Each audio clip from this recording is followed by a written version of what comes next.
Hello बच्चों, हिंदी की कक्षा में आपका स्वागत है। आशा करता हूँ कि आप लोगों को आपके क्लासरूम में आकर के अच्छा लग रहा होगा। तो आज जो हमारी कक्षा का जो विषय है, आज हम ग्रामर पढ़ने वाले हैं। ग्रामर में हम पढ़ने वाले हैं विराम चिन्ह। पता नहीं कौन पीछे पड़ गया। अरे अरे अरे, आप कौन हैं? अरे मुझे नहीं पहचानते? अरे मैं तो तुम्हारा ही रूप हूँ। अच्छा, ये आपका ये हाल कैसे हुआ? मत पूछो यार, ऐसी हालत ख़राब हुई है। मैं बाज़ार गया था, वहाँ मेरा एक दोस्त मिला जो कुछ दूर खड़ा था। तो उसने चिल्ला कर कहा, रोको, मत जाने दो। वहाँ पे जो आसपास पब्लिक थी, पता नहीं उन लोगों को क्या हो गया। उनमें से आधे लोग मुझे रोकने लग गए और आधे लोग मुझे भगाने लग गए वहाँ से। बहुत अफरा तफरी मच गई। मुझे तो कुछ समझ में नहीं आ रहा था, मैं करूँ तो करूँ क्या। किसी तरह से अपनी जान बचा करके आया हूँ वहाँ से। क्या आपको पता है आपका ये हाल किसने किया? क्या तुम जानते हो ये सब किसने किया? प्लीज़ मुझे बता दो, प्लीज़। जिसने भी ये सब किया है ना, उसकी मैं हालत ख़राब कर दूंगा। जिसने मेरी ये हालत बनाई है। आपका हाल किया है इसने। क्या? एक छोटे से कॉमा ने ये सब किया? मत समझिए इसको। नहीं, ये कैसे हो सकता है? विराम चिन्ह जो होते हैं बहुत ही पावरफुल होते हैं। अब आपके केस में हुआ कि आपके दोस्त ने आपको दूर से पुकारा। उसने कहा, रोको, मत जाने दो। तो जो वहाँ पब्लिक खड़ी थी, उनमें से कुछ लोगों ने इस कॉमा को रोको के बाद समझा। कॉमा अर्थात पॉज। तो उन्होंने इस वाक्य का उस आपके दोस्त के उस वाक्य का अर्थ समझा, रोको, मत जाने दो, मतलब आपको रोका जाए, आपको जाने न दिया जाए। और कुछ लोगों ने यही कॉमा मत के बाद लगाया, तो इसका वाक्य का अर्थ ही पूरा चेंज हो गया। तो उन लोगों ने समझा, रोको मत, जाने दो, मतलब आपको रोका ना जाए, आपको जाने दिया जाए। तो इस तरह सिर्फ एक छोटे से कॉमा ने आपका जो ये हाल बना दिया है और अर्थ का अनर्थ कर दिया है। बाप रे, विराम चिन्ह इतने पावरफुल है कि एक जीते जागते इंसान का ये हालत कर दे। ओह, ऐसा ही एक और एग्जाम्पल हम देख सकते हैं। क्या समीर आया था? अगर इसी सेंटेंस के एंड में, लास्ट में अगर हम क्वेश्चन मार्क लगाते हैं, तो यह जो सेंटेंस है यह एक प्रश्नवाचक सेंटेंस बन जाएगा, इंटरोगेटिव सेंटेंस बन जाएगा। क्या समीर आया था? और इसी सेंटेंस में अगर हम क्या के बाद एक्सक्लेमेशन मार्क लगा देते हैं, तो यह जो वाक्य है यह प्रश्नवाचक नहीं रहेगा, यह विस्मयादिबोधक उद्गारवाचक वाक्य बन जाएगा। ओके, एक्सक्लेमेटरी मार्क यहाँ लगाने के बाद ये एक्सक्लेमेशन सेंटेंस बन जाएगा। क्या समीर आया था? यहाँ पे वो भाव बताया जा रहा है सरप्राइज का। ओके, क्या समीर आया था? तो यह कोई भी एक प्रश्नवाचक वाक्य नहीं रह गया, यह एक विस्मयादिबोधक वाक्य बन गया है। तो इस तरह विराम चिन्हों के हेर फेर से या विराम चिन्हों का गलत जगह यूज होने की वजह से अर्थ का अनर्थ हो जाता है और हमें वाक्य का सही ढंग से अर्थ समझ में नहीं आता है। तो चलिए इस बारे में अब हम आगे पढ़ेंगे कि आखिर विराम चिन्ह है क्या और विराम चिन्ह के कितने प्रकार होते हैं। तो चलिए शुरुआत करते हैं विराम चिन्ह की। अगर आप मेरे चैनल पर नए हैं तो मेरे चैनल को सब्सक्राइब कर लीजिए और नोटिफिकेशन बेल को ऑन कर दीजिए, ताकि जब भी मैं ऐसे वीडियो बनाऊं तो वो आपको तुरंत मिल जाए।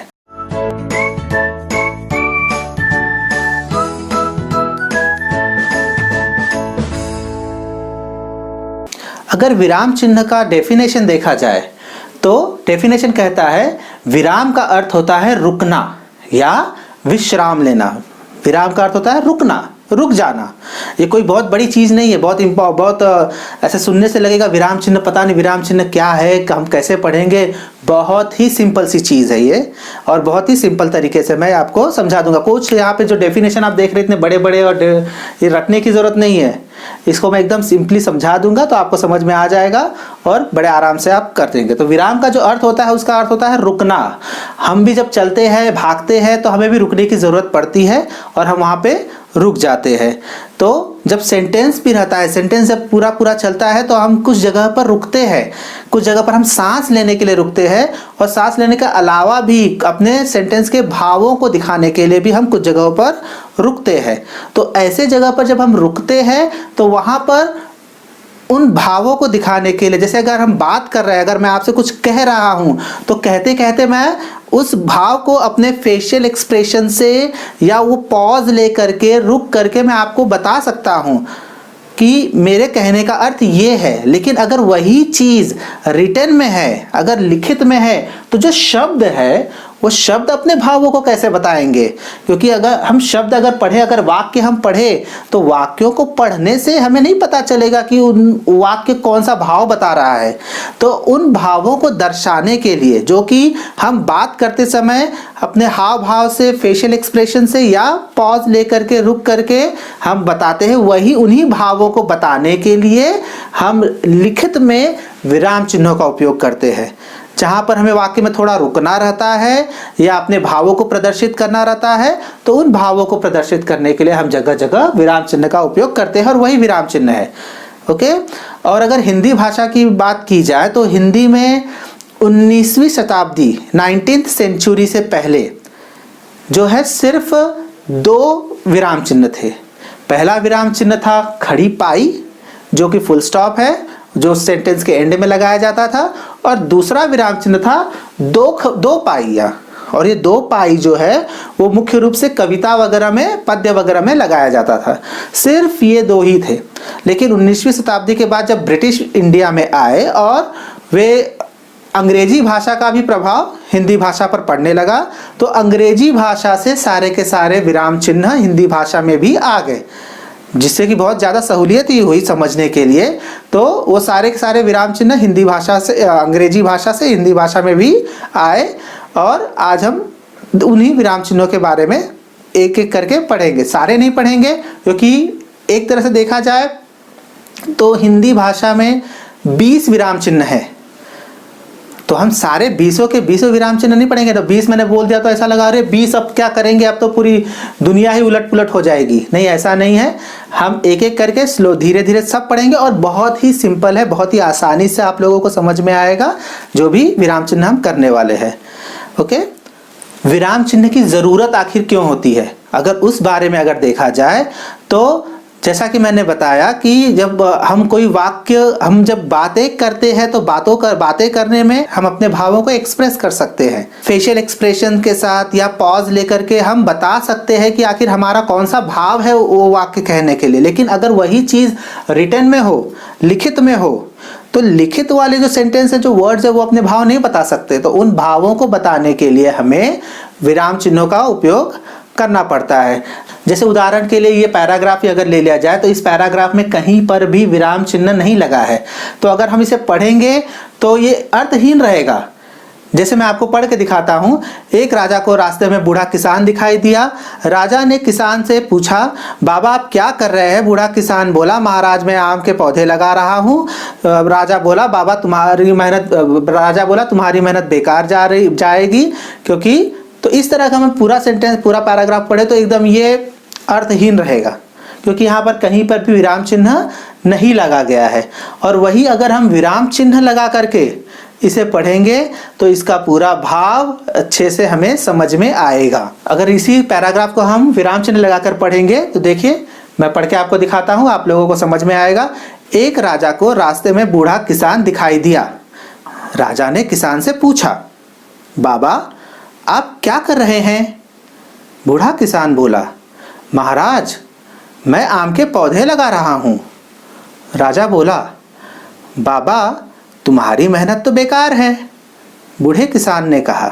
तो इस तरह जब हम पंक्चुएशन मार्क्स लगा करके, विराम चिन्ह लगा करके जब हम सेंटेंस में लगाते हैं, तो हमें उसका भाव पूरी तरह से, अच्छी तरह से समझ में आता है। तो यही विराम चिन्ह की ज़रूरत है, इसलिए विराम चिन्ह ज़रूरी है। अब आप स्लाइड पर देख सकते हैं कि कितने सारे विराम चिन्ह हैं।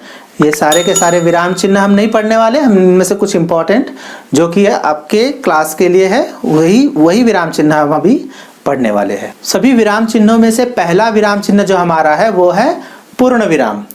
पूर्ण विराम यानी full stop. Full stop, Hindi में जो फुल स्टॉप होता है वो एक खड़ी पाई होता है। और जैसा कि मैंने पहले भी बताया कि ये पुराने ज़माने से ये विराम चिन्ह हिंदी भाषा में है, और वाक्य के खत्म होने पर यह विराम चिन्ह लगाया जाता है। एकदम सिंपल सी चीज़ है, इसमें कोई साइंस नहीं है, कोई बहुत ही डिफ़िकल्ट चीज़ नहीं है। अगर आपका एक सिंपल सेंटेंस है, सिंपल सेंटेंस अगर आपका ख़त्म हुआ तो उसके एंड में आपको ये फुल स्टॉप लगा देना है, बस, और कुछ नहीं करना है। तो ये बहुत ही सिंपल सा चीज़ है। अगर डेफिनेशन देखने जाए कि वाक्य पूरा होने पर विराम चिन्ह का चिन्ह लगाया जाता है, फिर एग्जाम्पल भी है, जैसे मारिया एक अच्छी लड़की है, वह 7वीं कक्षा में पढ़ती है, मैं स्कूल जा रहा हूँ। तो यहाँ पे सेंटेंस खत्म हुए और सेंटेंस के एंड में फुल स्टॉप लग गया। तो यही बात हमें याद रखनी है कि जब सेंटेंस फिनिश हो जाए, लेकिन एक कंडीशन इसमें आपको याद रखना है कि वह सेंटेंस सिंपल सेंटेंस होना चाहिए। सिंपल सेंटेंस का मतलब वह कोई प्रश्न नहीं होना चाहिए, क्वेश्चन नहीं रहना चाहिए। वो एक सिंपल सेंटेंस अगर है तो उसके एंड में आप बस फुल स्टॉप लगा दीजिए और आपका काम खत्म, बस इतना ही है। हमारा जो दूसरा है वो है अल्प विराम, कॉमा। और इसी कॉमा का ही मैंने आपको एग्जाम्पल दिखाया स्टार्टिंग में कि किस तरह कॉमा ने पूरा अर्थ का अनर्थ कर दिया, मेरे दूसरे रूप की हालत खराब करके रख दी थी। तो कॉमा बहुत ही इंपॉर्टेंट है। इन सारे विराम चिन्हों में से एक कॉमा ही है जो कि आपको थोड़ा ध्यान लगा करके सीखना होगा, क्योंकि कॉमा के तरह तरह के यूज़ होते हैं और उसे आपको मैं अभी स्पेसिफिकली बता दूंगा और आपको समझ में आ जाएगा अच्छे से, लेकिन आपको थोड़ा याद रखना पड़ेगा उस चीज़ को कि आप कॉमा किस तरह से कैसे यूज़ कर सकते हैं।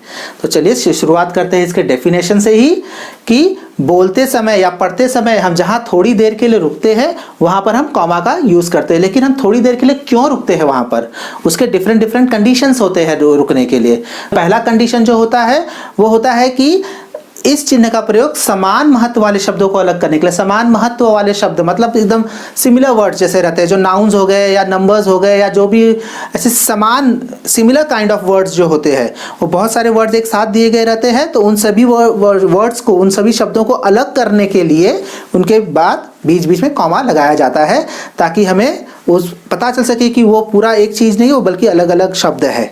ओके, ये पहला कंडीशन हो गया। और दूसरा कंडीशन होता है जब भी सेंटेंस में, वाक्य में भी जब कोई कंजंक्शन आता है, जब कोई योजक शब्द आते हैं, योजक अर्थात कंजंक्शन, तो जब भी कोई कंजंक्शन शब्द आता है दो वाक्यों को जोड़ने के लिए, तो उस कंजंक्शन के पहले यह कॉमा लगा दिया जाता है।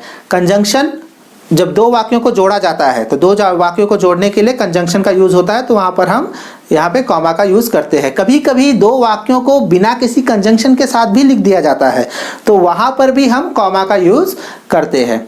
तीसरा अगला जो उसका कंडीशन है, जब हम किसी को संबोधित करते हैं, जब हम किसी को बुलाते हैं, तब उस संबोधन के बाद, मतलब हम जैसे बुला रहे थे माँ यहाँ आओ या राजू बाजार जाओ, तो जब हम उन्हें स्पेसिफिकली जब हम उन्हें संबोधित कर रहे हैं माँ, तो माँ के बाद कॉमा आ जाएगा। जब हम राजू बाजार जाओ तो राजू के बाद कॉमा। जब हम संबोधित करते हैं तो संबोधन के बाद कॉमा का यूज होता है। उसका एक अगला कंडीशन जो है वो ये है कि जब हम कोई भी सेंटेंस हाँ या नहीं के साथ जवाब देते हैं, ओके, तो हाँ या नहीं जब हम यूज करते हैं तो उसके बाद भी कॉमा, एक पॉज लिया जाता है। तो कॉमा स्पेसिफिकली वहां आता है जहां हमें थोड़ी देर के लिए रुकना होता है, जैसा कि डेफिनेशन में बताया गया था। तो नहीं, मैं आज खेलने नहीं जाऊंगा, या हाँ मैंने अपना होमवर्क कंप्लीट कर लिया है, तो यहाँ पर नहीं के बाद कॉमा आ जाएगा, हाँ के बाद कॉमा आ जाएगा। तो जब भी ये हाँ नहीं वाले सेंटेंस रहते हैं तो वहां पर कॉमा आता है। जब हम किसी को संबोधित करके बुलाते हैं तो उनके संबोधन के बाद कॉमा आता है। एक जैसे शब्द रहेंगे, उन शब्दों के बीच में कॉमा हम यूज करते हैं। अगर दो सेंटेंस एक साथ आ रहे हैं, कंजंक्शन के साथ आ रहे हैं, तो कंजंक्शन के पहले कॉमा लगाएंगे। और अगर दो अगर सेंटेंस अगर साथ में आ रहे हैं, जिन्हें क्लॉजेस भी हम कहते हैं, main clause and subordinate clause, okay, तो जब उस तरह के सेंटेंस साथ में आते हैं तो वहां पर भी हम कॉमा यूज करके उन्हें ज्वाइन करते हैं, अगर वहां बीच में कहीं फुल स्टॉप नहीं है तो इस तरह कॉमा के अलग अलग यूज हैं और हम उन्हें इस तरह करते हैं। चलिए अब थोड़ा एग्जाम्पल्स हम देख लेते हैं कि कॉमा के किस तरह के एग्जाम्पल्स होते हैं। जैसा कि आप लोग देख सकते हैं, कॉमा का पहला एग्जाम्पल, जैसा कि मैंने कहा, एक तरह के शब्दों को अलग करने वाला। तो गाय के दूध से दही, घी, मक्खन, पनीर, मिठाई, ये सारी चीजें जो है वो एक तरह की चीजें हैं, मतलब नाउन्स है, संज्ञा है। तो ये एक तरह की चीजें हैं, एक तरह के शब्द है। उन शब्दों को अलग करने के लिए कॉमा का यूज हुआ है। दूसरा एग्जाम्पल अगर देखा जाए तो मेरे दादा दादी, माता पिता, भाई बहन, चाचा चाची सभी ने पूजा की, तो ये भी एक तरह का एक शब्द है। तो ये भी एक तरह के पेयर वर्ड्स है और उन्हें अलग करने के लिए कॉमा का यूज किया गया है। अगर अगला सेंटेंस देखा जाए तो हाँ मैंने सारा काम कर लिया है। जैसा कि मैंने कहा था हाँ नहीं वाले जो सेंटेंस रहते हैं तो हाँ या नहीं जब भी हम यूज़ करते हैं तो उनके बाद हम ज़रूर कॉमा लगाते हैं। अगला सेंटेंस जो है वो है नहीं मैं दिल्ली नहीं जाऊंगा, जैसा जाऊंगी जैसा कि ये दिया गया है। फिर अगला है शिक्षक के पूछने पर रवि ने बताया कि उसने गृह कार्य नहीं किया है। तो यहाँ पे दो सेंटेंस आया है, शिक्षक के पूछने पर रवि ने बताया, ये पहला सेंटेंस है। फिर की जो है वो कंजंक्शन है और उसने गृह कार्य नहीं किया है, ये दूसरा सेंटेंस है। तो ये दोनों सेंटेंसेस को की एक कंजंक्शन ने जोड़ा तो उस कंजंक्शन के पहले हम कॉमा का यूज करते हैं। अगर अगला सेंटेंस हम देखें तो संबोधन वाला सेंटेंस है कि माँ आज मैं खाना नहीं खाऊंगा। दूसरा सेंटेंस है कि रवि पहले नहा लो। तो यहाँ पे दोनों के दोनों सेंटेंस जो है वो संबोधन वाले सेंटेंस है। यहाँ पर एक और जगह कॉमा का यूज होता है जब हम किसी के कहे हुए उद्धरण को, किसी के कहे हुए वाक्य को ज्यों का त्यों लिखते हैं, जिसे कि डायरेक्ट स्पीच भी कहा जाता है। जैसे कि हम किसी सेंटेंस को डायरेक्ट स्पीच में लिखते हैं तो उसके जिसने कहा है वहां पर भी हम कॉमा का यूज करते हैं। एक एग्जाम्पल जैसा कि इस यहाँ पर जो एग्जाम्पल दिया गया इसी में थोड़ा सा चेंजेस करके मैं आपको बता देता हूँ कि शिक्षक के पूछने पर रवि ने बताया। जब ये सेंटेंस जो है वो इनडायरेक्ट स्पीच में दिया गया है, अगर इसी को डायरेक्ट स्पीच में अगर रहेगा ये तो शिक्षक के पूछने पर रवि ने बताया, बताया के बाद कॉमा आएगा, फिर ओपन इन्वर्टेड कॉमास आएंगे और उसके बाद रवि का सेंटेंस आएगा मैंने गृह कार्य नहीं किया है, क्योंकि डायरेक्ट स्पीच है, और फिर फुल स्टॉप और क्लोज इन्वर्टेड कॉमास, ये ऐसा आएगा। तो जब डबल इन्वर्टेड कॉमास का जब उद्धरण चिन्ह का हम यूज करते हैं तो उद्धरण चिन्ह जो उसका सेंटेंस कहा गया है उसके पहले ही हम कॉमा का यूज करते हैं। तो यहाँ पर भी कॉमा का यूज होता है। तो इस तरह कॉमा ही जो है जो विस्तार में है और उसका यूज होता है, और यही अलग अलग जगह जहाँ जहाँ यूज होता है वही हमें याद रखने की ज़रूरत है। बाकी सारे के सारे विराम चिन्ह बहुत ही सिंपल है और बहुत ही आसान है।